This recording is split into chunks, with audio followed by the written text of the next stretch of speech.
नमस्कार, बहुत स्वागत है आप सबका। मैं पुनीत पाठक हूं और आप देख रहे हैं छत्तीसगढ़ का सबसे बड़ा, जिम्मेदार और नंबर 1 डिबेट शो छत्तीसगढ़ की बात। पिछली कांग्रेस सरकार की पहली और सबसे बड़ी महत्वाकांक्षी प्रोजेक्ट परियोजना आपको याद होगी, गौठान योजना थी। गौठान जहां निराश्रित गौवंश को रखकर उनकी सुरक्षा, संरक्षण और सेवा सुनिश्चित करने का दावा किया गया। इस प्रोजेक्ट को जितना हाईलाइट किया गया उतना ही ज्यादा इसको लेकर बहस भी छिड़ी। विपक्ष में रही बीजेपी ने तब गौठान में भ्रष्टाचार का जरिया इनको बताते हुए पुरजोर विरोध किया कि आप गौ माता के संरक्षण के नाम पर भ्रष्टाचार कर रहे हैं। गौठानों को लेकर बीजेपी कांग्रेस में चैलेंज वाली पॉलिटिक्स हमने इस मंच पर भी देखी। यहाँ बैठकर नेताओं ने एक दूसरे को चैलेंज किया है, खामी दिखाओ, और खामी दिखाए जाने के बाद भी इस पर बहस की। अब साय सरकार के इस कार्यकाल में गौ आयोग ने यह तय किया कि प्रदेश में गौ संरक्षण के लिए गौठान की जगह गौधाम डेवलप किए जाएंगे। ये दावा भी किया जा रहा है कि गौधाम कैसे गौठानों से अलग होंगे और बेहतर होंगे, इसका पूरा प्लान तैयार है। जाहिर है कि कांग्रेस इस फैसले को पूरी तरीके से नाम बदलने वाली पॉलिटिक्स से जोड़कर देख रही है। इसे नाम बदलकर श्रेय लूटने की कवायद मात्र बताती है। के मुताबिक ये सब एक बेहतर प्रोजेक्ट को बंद करने का षड्यंत्र भी है। जवाब में बीजेपी इसे गौवंश की सेवा का असल प्रयत्न बताकर आदेश का 100% पालन कराने का दावा करती है। इस पर खुलकर डिबेट होगी, लेकिन इसके पहले IBC 24 ने गौ आयोग के अध्यक्ष उनसे डिटेल में बातचीत की है। उस दावे पर जो उन्होंने किया है वे क्या कहते हैं और कांग्रेस का रिएक्शन क्या है, सुन लीजिए, फिर डिबेट पर आएंगे। छत्तीसगढ़ में गौठानों की जगह अब गौ धाम की स्थापना होगी।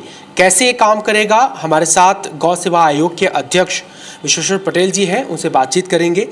तो ये जो गौ धाम होंगे, ये कैसा कॉन्सेप्ट है, क्या कुछ नया होगा या गौठान को परिमार्जित करके हम आगे बढ़ रहे हैं? गाय माता जो है इधर उधर ना घूमे और कहीं न कहीं आश्रय में रहे, तो गोधाम योजना इस नाम से प्रत्येक विकासखंड में 10-10 गौधाम, एक गौधाम में 200 गाय रहेंगी। स्वयं सेवी संस्था कोई गाइडलाइन बनी हुई है, उसके अनुसार उनको देंगे और हम प्रति महीना 10 रुपये प्रतिदिन गोवंश के आधार में, मतलब 200 गाय तक के अधिकतम 60,000 बनेगा।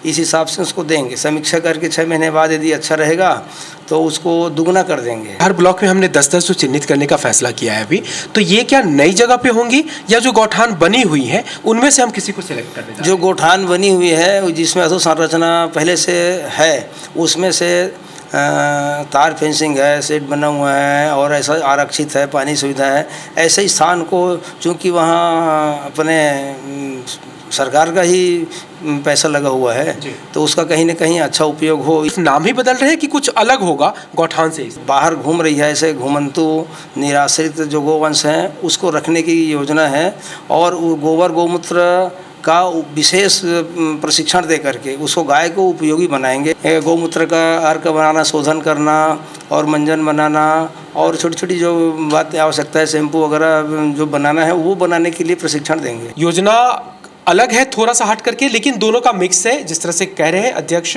कि जो गौठान बना हुआ है उसमें से जो बेहतर अधोसंरचना है उसको पहले फेज में गोदाम में विकसित किया जाएगा और फिर ज़्यादा उपयोग केंद्रित किस तरह से हो सकता है किसानों से जोड़ करके उस तरह की कोशिश की जाएगी। कैमरा पर्सन लेखन शर्मा के साथ राजेश राज, IBC 24 रायपुर। वो अभ्यारण्य की भी बात की है और हम लोगों ने जो 100 से ज़्यादा गौशालाएं हैं पूरे छत्तीसगढ़ के अंदर में, उसमें जो चारा के लिए जो राशि मिलता था, पहले 20 रुपया था पर हेड, उसको बढ़ा के 35 रुपया किए हैं और उसमें जो 20 लाख का कैपिंग था उसको बढ़ा के 25 लाख किए हैं। तो हमारी गौशालाएं भी इससे थोड़ा मतलब सबल होगी और जो सड़कों में जो गायें हैं उसके लिए भी हम लोग काम कर रहे हैं। हमारा गौ सेवा आयोग भी है, वो भी काम। पुरानी शराब बोतल नया।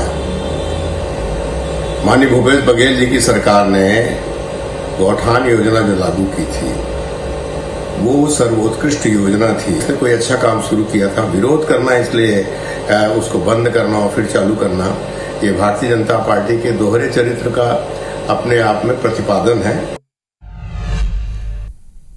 तो पुरानी शराब नई बोतल में परोस रही है बीजेपी, ये कहना है कांग्रेस पार्टी का।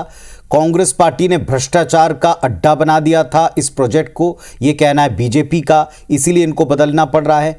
फिलहाल जो पुरानी गौशालाएं हैं, जो पुराने जिस तरीके से गौठान बनाए गए थे, उन्हीं को अब नाम बदल करके केवल काम चलाया जाएगा या उनमें कुछ नया नजर आएगा? इन सारे विषयों पर, इन सारे सवालों पर खुलकर डिबेट पर आते हैं। रजनीश सिंह जी पूर्व विधायक भारतीय जनता पार्टी से जुड़ गए हैं। नमस्कार मेरा उनको, स्वागत है आपका इस मंच पर।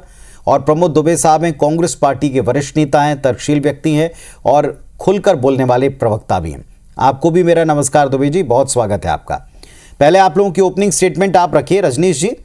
ये केवल नाम बदलना था, पिछली सरकार का बड़ा प्रोजेक्ट था, उन्होंने इससे बहुत गौ सेवा की दिशा में क्रांतिकारी स्टेप लेने की बात की थी, दावा किया था, केवल इसलिए नाम बदल रहे हैं? काम वही होगा जो पहले की सरकार कर रही थी? देखिए पाठक जी, जो ये बात को जैसा प्रचारित किया गया और बाद में जो प्रचारित जो था वो प्रचार के रूप में ही प्रचार तक ही सीमित रह गया कि गौठान योजना क्या था। गौठान योजना में सब लोगों का जो सामान्य रूप से हम, आप और छत्तीसगढ़ के जितने लोग सुन रहे हैं और कृषि से संबंधित, गांव किसान से संबंधित कृषि और गौ पालन करने वाले लोग, उनको सबको ये लगता था कि गौठान जो बन रहा है वहां पर पशुधन को ले जाकर के रखा जाएगा। लेकिन कांग्रेस के 5 साल सरकार में इसको छोड़ के बाकी सब काम हुआ और बाद में बोला गया कि हमने 1 लाख एकड़ शासकीय भूमि का अतिक्रमण से मुक्त करा लिया। तो 1 लाख एकड़ अतिक्रमण से मुक्त शासकीय भूमि कराने के लिए इतने खर्चे क्या जरूरत हो? तो शासन का जमीन है, शासन जब चाहे राजस्व अधिकारियों को और जिनको जिनको अधिकार है बेच के खाल मिल करा सकती है। तो मूल रूप से यदि हम इनके गौठान के कॉन्सेप्ट को देखें तो ये पूरा कंफ्यूजन में रहे। 5 साल इनको यही नहीं समझ में आया। हम लोग प्रश्न करते रहे, पूछते रहे कि भाई गौठान किसके लिए? तो बोलते थे कि गौवंश के लिए।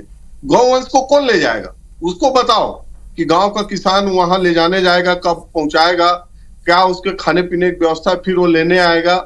तो इसमें इनको समझ में नहीं आया कि आखिर वो कॉन्सेप्ट इनका क्या है। और प्रमोद दुबे जी यदि बता पाएंगे, अभी चूंकि कम समय का भी ओपनिंग स्टेटमेंट है, तो प्रमोद दुबे जी बता दें कि हमने ऐसा ऐसा गौठान बनाया था और इतने गौवंश को इस माध्यम से वहां ले जाके रखते थे और फिर उसको घर पहुंचा देते थे, या जो जिसको हम लोग आवारा पशु कहते हैं, जो घूमते रहते हैं, उनको कैसे उनका देखभाल करते थे, खाने पीने क्या व्यवस्था थी। ठीक है, तो ऐसा कुछ था ही नहीं, ऐसा कुछ था नहीं।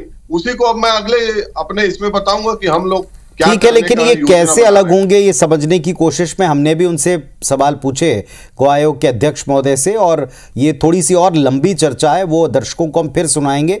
लेकिन जो जीस्ट था, उसका जो मूल था, वो हमने दिखा दिया। उनका कहना है कि जो पुरानी गौठान है उनको ही हम एक तरह से टेक ओवर कर रहे हैं और उनको आदर्श बनाएंगे। अगर ये प्रोजेक्ट कामयाब रहेगा तो बाकी की गौठान में भी ऐसे 200-200 पशुओं को रखा जाएगा। और प्रतिदिन का जो तय किया वो भी आपने सुन लिया कि इतना प्रति गायों के हिसाब से तय किया गया। प्रमोद दुबे साहब सुन चुके हैं आप रजनीश सिंह जी को, उनकी बातों का उत्तर भी दे सकते हैं। और अब ये जो नई पहल की जा रही है, जो नया प्रयास किया जा रहा है सरकार का, इसको आप कैसे देखते हैं, कांग्रेस कैसे देखती है? अब जो गौशालाएं हैं या जो गौठाने हैं वो गौधाम बनने वाले हैं।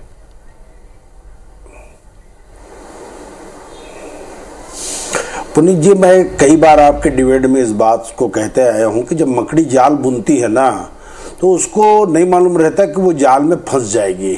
भारतीय जनता पार्टी की अक्सर आदत इसी प्रकार की है।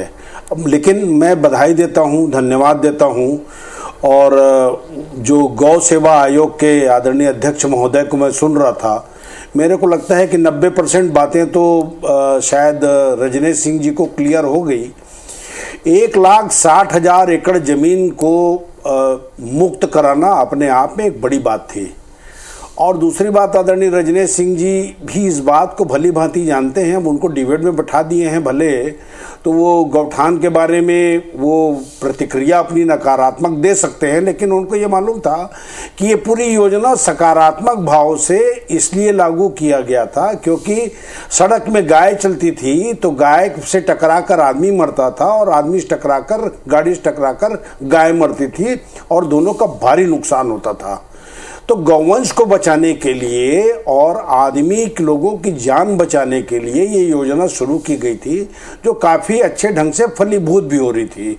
और जिस प्रकार से आदरणीय गौ सेवा आयोग के अध्यक्ष महोदय ने बताया कि उसके गौमूत्र के लिए हम ट्रेनिंग देंगे, वो भी योजना शुरू हो चुकी थी। तो कुल मिलाकर के जिस योजना के बारे में आदरणीय नितिन गडकरी जी ने यहाँ आकर के उस योजना की तारीफ की थी और नागपुर में अपने सार्वजनिक सभा में कहा था कि छत्तीसगढ़ में जाकर देखिए गोबर से पेंट बन रहा है। अभी कुछ दिनों पहले हमने योगी आदित्यनाथ जी के स्टेटमेंट सुना कि छत्तीसगढ़ में गोधन न्याय योजना के माध्यम से कैसे वहां पेंट बन रहा था, उसको जाकर उस कॉन्सेप्ट को देखो। तो कुल मिलाकर के भारतीय जनता पार्टी इस चीज को अगर 1-1.5 साल पहले कर ली होती ना, तो आज ये स्थिति निर्मित नहीं होती। खैर, इनकी आदत है, शक के सामने में किसी का कोई इलाज नहीं है, पहली चीज। दूसरी चीज, अब ये नया क्या है आप इनसे पूछेंगे, पहली दिन से ये बोल रहे हैं उसमें भ्रष्टाचार हो रहा है, भ्रष्टाचार। अरे 15 महीने आपकी सरकार हो गई, ना एक ठो आप जांच करा पाए, ना एक ठो भ्रष्टाचार उजागर कर पाए, ना आपने कोई टीम गठित की।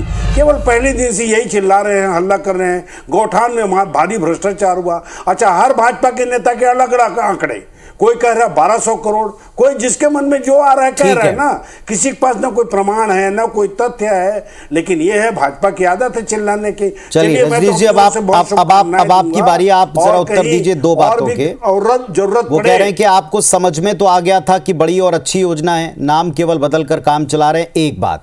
दूसरा, उनका यह कहना था कि भ्रष्टाचार के आरोप लगा दिए परंतु उसमें सिद्ध कुछ भी नहीं कर पाए, किसी को भी आप इसमें फ्रेम नहीं कर पाए।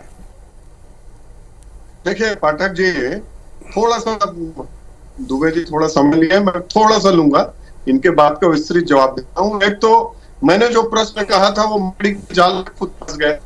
मैंने ये पूछा था कि जमीन आपने मुक्त कराया, बिजली लगाया, पानी जहां हो सकती थी मैं उसको फेंसिंग करवाया, फेंसिंग गायब हो गई, उस विषय को लिया नहीं।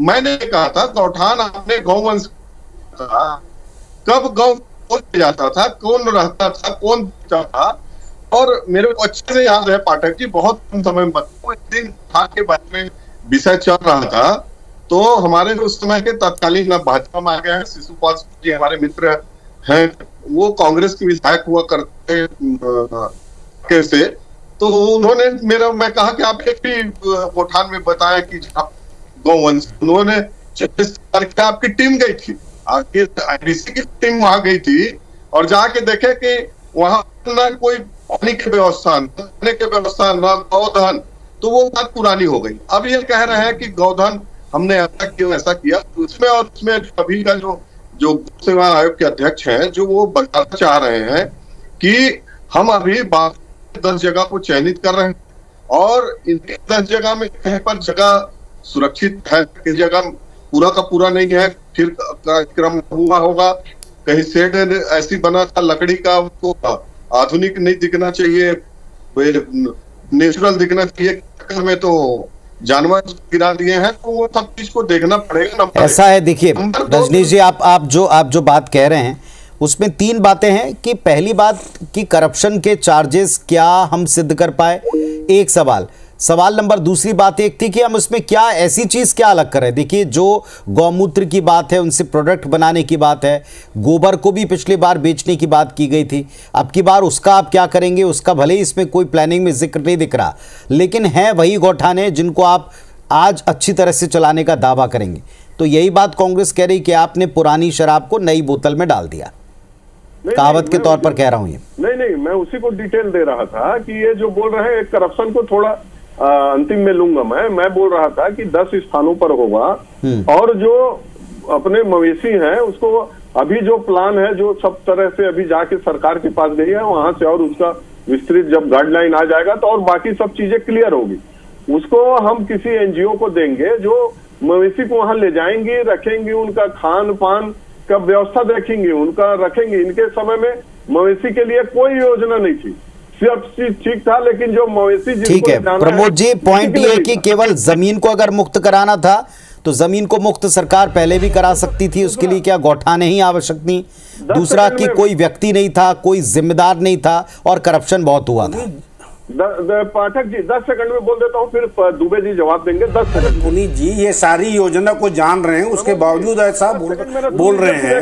इनको सबको मालूम है कि हर गौठान में एक राउत की नियुक्ति की गई थी, उसको 10,000 रुपया महीना दिया जाता था। दूसरा, जो आदमी गोबर लेकर आता था गौठान में, उसको 2 रुपया किलो गोबर दिया जाता था। पूरे सड़कों से गोबर खत्म हो गया था। उसके बाद उस गोबर के साथ को लेकर के वर्मी कंपोस्ट बनाया जाता था। वर्मी कंपोस्ट के लिए अभी आदरणीय प्रधानमंत्री जी ने चिंता जाहिर की है कि पूरे देश में यूरिया और जैसे इतने खतरनाक खाद हो गए हैं कि हमको वर्मी कंपोस्ट की ओर जाना चाहिए, ये प्रधानमंत्री जी कह रहे हैं। उसके बाद उसी चीज को हमने योजनाबद्ध ढंग से एक एक स्टेप सब बनाया था। सब कुछ जानते हैं ये लोग, ये जान के अनजान मन करके केवल इनको विरोध करना था। उसी प्रकार जैसे अभी उत्तर लेने दीजिएगा, रजनी जी उत्तर देंगे इस बात को। शर्म आ रही होगी कि आत्मानंद स्कूल के सारे बच्चे फर्स्ट आए हैं। सिंह साहब का संपर्क शायद हमसे थोड़ा सा, हम उनको सुन नहीं पा रहे हैं, कटा हुआ। आरएसएस के प्रमोद जी 2 बातों के उत्तर आप भी दीजिएगा। देखिए, अगर उन्होंने ये कहा कि इस योजना में कुछ लूपहोल्स थे, हम इनको 10-10 करके ठीक करेंगे, क्या कांग्रेस को इसमें कोई आपत्ति है? अब व्यवस्था उनके पास में है। जहां तक नाम की बात है तो चाहे गौधाम हो या गौठान हो, बात तो गौ सेवा की है, मूलतः गौ सेवा होना चाहिए। हमको अरे ये तो इस योजना की आरएसएस से लेकर भाजपा के शीर्ष नेतृत्व तक के इनकी तारीफ कर रहे थे। हम थोड़ी कह रहे थे। आपको याद होगा कि आरएसएस के बहुत सारे लोगों ने आकर के मुख्यमंत्री जी को धन्यवाद भी दिया था। मुख्यमंत्री जी भी उनके प्रति कृतज्ञता व्यक्त किए थे, भूपेश बघेल जी, और उन्होंने कहा था कि आपके मदद की जरूरत पड़ेगी इसमें। उन्होंने मुक्त कंठ से कहा था नहीं, गौ सेवा का काम आप कर रहे हैं। अब इसमें क्या बहुत नया करेंगे? क्या वहां घोड़क ले जाकर रख देंगे क्या? लेकिन क्या आपको लगता है कि इन्हीं जगहों पर, देखिए सरकार कोई भी हो, मंशा अच्छी हो, योजना बेहतर हो, पर कई बार मॉनिटरिंग के अभाव में चीजें गड़बड़ होती हैं। पिछली बार भी जब हम आपके सरकार के समय भी इस पर डिबेट करते थे तो कुछ जगहों के ऊपर खामियां दिखी थी, नजर आई थी। अब की बार वो इन खामियों को टारगेट करते हुए कह रहे हैं कि हम इनके लिए बेहतर व्यवस्था लाएं। इस दावे को आप कैसा देखते हैं? क्या इसके पीछे वजह पाते हैं? खामियों को दूर करना वजह पाते हैं, पॉलिटिक्स पाते हैं, क्या पाते हैं? श्रेय की राजनीति, क्या लग रहा है आपको? अरे पुनीत जी, ये बहुत अच्छा कॉन्सेप्ट था गौठान वाला। आज पूरे प्रदेश आखिर क्यों उसको एक्सेप्ट कर रहे हैं, पहली चीज। दूसरी चीज, इसमें मूल बात ये थी कि अब हमने बुना करके सारी व्यवस्थाएं आपको दे दी है। आप बिल्डिंग हमने बना दी है और फीता बस काटने का काम आपका है, जिसमें आपको 1.5 साल आपने देर कर दी। आपको उसी समय से अगर ये चीजें होती ना तो अभी तक के गौमूत्र के कई प्रोडक्ट बन गए होते, आपके पूरे खेतों में वर्मी कंपोस्ट, और सबसे बड़ी चीज जो मार्के की बात थी, आज 20-20, 25-25 महिलाओं को वहां से रोजगार मिल रहा था। दूसरा, शमशान घाट में लकड़ियां जलना बंद हो गई थी, वहां छेना थोपे जाते थे, वो छेनाओं से अंतिम संस्कार होता था। ऐसे हजारों लोगों को रोजगार मिला था। पुनीत जी, ये जबरन योजना को मैं समझ नहीं पाता भारतीय जनता पार्टी के नेताओं के बारे में कि ये आखिर करना क्या चाहते हैं। अब कांग्रेस पार्टी के पास में क्या विकल्प दिखते हैं? मैं प्रमोद जी अब थोड़ी आगे की चर्चा करूंगा, हमारे पास जो वक्त बचा इसमें आप आगे बताइए। जैसा आपने कहा कि विपक्ष में रहकर केवल विरोध के लिए विरोध हम नहीं करेंगे और करना भी नहीं चाहिए, कम से कम गौ सेवा जैसे विषयों पर, आवारा मवेशियों के संरक्षण को लेकर, जो बेसहारा गायें सड़क पर हैं जिनकी वजह से एक्सीडेंट हैं, जानों का खतरा, इस विषय पर नहीं। अब आप क्या करेंगे? आप विपक्ष के नाते अब आप किस तरफ जाएंगे? इनका विरोध करेंगे जो नए अपग्रेड कर रहे हैं या नाम बदल रहे हैं, या दूसरा आप इनका साथ देंगे, मॉनिटरिंग करेंगे? नहीं, पुनीत जी, पुनीत जी, ये हमसे सहयोग लें, ये सहयोग नहीं भी लेंगे तो हम इनका सहयोग करेंगे। इससे सबसे अच्छी चीज क्या है कि जो वर्मी कंपोस्ट जो बन रहा था ना, आज हमारे पास नगर निगम रायपुर में हमारे गौठानों में लोग वर्मी कंपोस्ट खरीदने आते थे लोग। अभी हमसे पूछ रहे हैं कि वो वर्मी कंपोस्ट है कहाँ, तो हमने कहा वो जितनी थी सब बिक गई। तो आज हर किसान जो है, और मैं एक बात बताऊं, मैं आपको आसपास के जो राज्य के लोग हैं, उड़ीसा वगैरह के लोग, ये लोग वर्मी कंपोस्ट लेने वहां से गाड़ी लेकर यहाँ छत्तीसगढ़ आते थे। तो हमारा इतना ही आग्रह है कि आप जो वर्मी कंपोस्ट बनाइए, खेतों को अच्छा रखिए। आप ये मानते हैं कि पहले जो गौठानें थी वो ज्यादा परफेक्ट थी, उसमें कोई, उस मॉडल में कोई दिक्कत नहीं थी, कोई खामी नहीं थी, किसी तरह का कोई करप्शन नहीं था, या कुछ खामियां थी? आप इस बात को स्वीकारेंगे? नहीं, अरे भाई करप्शन था तो 1.5 साल तो 1.25 साल से तो इनकी सरकार है भाई। चिल्लाते बस हैं ये लोग, तो करना धरना कुछ नहीं है। अब कम से कम आंख खुली है तो हम सहयोग करेंगे भाई इनको। कम से कम गाय माता के उसके नाम से जो हमने योजना शुरू की थी, भले नाम ये लोग बदल लें और कुछ नाम इनके मन में है तो रख लें, लेकिन एक्चुअल में जो चीजें, जिस कॉन्सेप्ट को लेकर के भूपेश बघेल जी की सरकार ने इस योजना को बनाई थी, वो बहुत परफेक्ट। जैसे अभी इन्होंने कहा कि आपने वहां पर एक व्यक्ति नियुक्त किया था, सारी चीजें आपने एक व्यक्ति नियुक्त किया था, वो कह रहे हैं अब हम इसकी सेवा में लगे एनजीओज को इसका काम देंगे। कैसे देखते हैं इस कदम का? समर्थन करते हैं आप, या इस व्यवस्था को देखने के बाद इस पर कोई कमेंट करेंगे? अरे पुनीत भैया, भी पूरा पहले इनका गाइडलाइन आ जाए। अब ये इनकी क्या क्या चीजें करें, कुछ तो करें, अच्छा काम करेंगे, हम लोग उनका सहयोग करेंगे। जुड़ गए सिंह साहब भी हमारे साथ में और सुन भी पा रहे हैं, संभवतः में बता देंगे। सिंह साहब, थोड़ा समय आपका कम हो गया क्योंकि आप देख नहीं पा रहे थे, आपसे हम जुड़ नहीं पा रहे थे। आप अपनी बात रखिए। ये गारंटी कौन ले रहा है कि ये काम बेहतर होगा? एनजीओ जो कर रहे हैं उनकी मॉनिटरिंग कौन करेगा कि काम इसका बेहतर होगा? देखिए पाठक जी, जो बात मैं 10 सेकंड में कहना चाह रहा था दुबे जी को, बस पूछना चाह रहा था कि वो बार बार पूछ रहे थे कि कोई कुछ बोलता है भ्रष्टाचार हुआ, कितने का हुआ। ये ऐसी एक कांग्रेस की महत्वाकांक्षी योजना थी जिसको बताते थे राष्ट्रीय स्तर पर, अंतर्राष्ट्रीय स्तर पर प्रशंसा हो रही है, जिसके लिए 1 रुपए के बजट प्रावधान नहीं। कौन इसका एक कार्यान्वयन एजेंसी है, पूछते थे। इसको कृषि भी कर रहा है, इसको सिंचाई विभाग भी कर रहा है, इसको मनरेगा से भी फंड दे रहे हैं, लेकिन बजट में कोई पैसा नहीं था। इसलिए हमने भ्रष्टाचार की बात कही थी कि सरपंचों से पैसा लिया था, जो उनके 15वें वित्त का पैसा था, मूलभूत का पैसा था। ये तमाम ऐसी चीजों को इन्होंने एक साथ जोड़ दिया था, सरपंचों को दबाव दे देकर के वो आज भी परेशान घूम रहे हैं, उनका पैसा नहीं मिला। इसलिए भ्रष्टाचार की बात हुई थी। आप अपना अच्छी योजना मानते थे, इसको बजटिंग क्यों नहीं किए? 50 करोड़ देते, 10 करोड़ देते। मूल सवाल पर आता हूं आगे के लिए। विपक्ष तो कह रहा है कि अब आप करिए, अच्छा काम करिए, हम इसमें कोई रोक टोक इसमें हमारी तरफ से नहीं है, लेकिन सवाल उठाया कि एनजीओज और उनकी निगरानी किसके सुपुर्द रहेगी? ये बजट किसके सुपुर्द रहेगा? कौन देगा इसको, कहां से देगा? जो सवाल तब आप उठाते थे। जी, तो मैं जो आगे अब बात करता हूं कि इसमें हमारी योजना अभी जो प्रारंभिक रूप से गौ सेवा के हमारे जो माननीय अध्यक्ष है, उन्होंने एक प्लान किया है सब विशेषज्ञों के साथ बैठ करके। उसमें यही किया है कि हम जो जहां पर इंफ्रास्ट्रक्चर है नहीं है, तो वहां बिजली, पानी, रहने की व्यवस्था और उसको ठीक करेंगे, नंबर 1। नंबर 2, वहां अभी हम उसको एक विकास खंड में 10 गोधन का इसका जगह बना रहे हैं, और उसमें अभी अधिकतम 200 गौवंश रखने की कर रहे हैं। एक ही बार बहुत भीड़ हो जाएगा, उसके सब प्रकार की व्यवस्था दिक्कत होगी। ठीक है, एनजीओ उसको व्यवस्था करेंगी, लाने ले जाने, रहने, खाने पीने का। सरकार उसमें अभी अरे कौन से मत से करेंगे सिंह साहब, ये तो बता दीजिए जिसको आप पूछ रहे थे। जी जी जी, प्रमोद जी आप निश्चिंत रहिए, कितने का मद कैसे कहां से आएगा आपको। चलिए ठीक है, जैसा प्रमोद जी भी कह रहे हैं कि अब इसका पूरा प्लान सामने आने दीजिए, इसके एग्जीक्यूशन की बारी भी आ रही है पास में। जब ये जमीन पर उतरेगा, काम शुरू करेगा, तब जैसे तब आप कैमरे लेकर पहुंचते थे या चैलेंज किया करते थे, हो सकता है आगे कांग्रेस पार्टी भी इसको इसी तरह चैलेंज करे। पर जो भी हो, काम अच्छा होना चाहिए, जमीन पर दिखना चाहिए, ऐसी उम्मीद सारे लोग करते हैं जो गौ सेवा से जुड़े हैं, वो भी और प्रदेश के लोग भी। फिलहाल आज समय इतना ही था। मैं आप दोनों को धन्यवाद देता हूं इस पर अपनी बात रखने के लिए। नमस्कार।